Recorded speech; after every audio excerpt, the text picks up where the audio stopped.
বন্ধুরা কেমন আছেন সবাই? আশা করি ভালোই আছেন। অ্যাডোরেবল টুইন্স ব্লগে আপনাদের সবাইকে স্বাগত জানাই। আজ এই সকালবেলা টিফিনের জন্য করছি লাচ্চা। যে দুধটা ফুটতে দিয়ে দিয়েছি, দুধটা ফুটছে। আমি এবার পরিমাণ মতন চিনিটা দিয়ে দেব।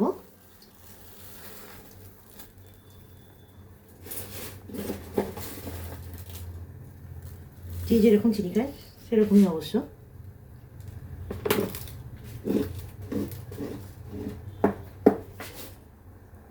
দুধটা ফুটছে,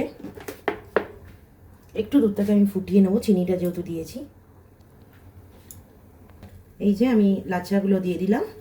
এবার কিছুই না, আমি ড্রাই ফ্রুটস কিছু দিইনি, চিনি দিয়ে শুধু করে নিয়েছি। অতটা বেশি পছন্দ করে না ড্রাই ফ্রুটস বাচ্চাগুলোতে। এটা এবার নেড়ে, হালকা করে নেড়ে আমি নামিয়ে দেবো।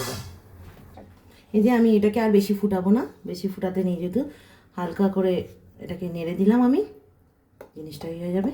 এবার আমি এটাকে বন্ধ করে দেবো গ্যাস, তারপরেই নামিয়ে নেব। এই যে এটা আমার রেডি হয়ে গেছে। আমি পরের ভিডিওতে আবার আপনাদের সাথে নতুন রেসিপি নিয়ে আমি হাজির হব। ততক্ষণের জন্য টাটা।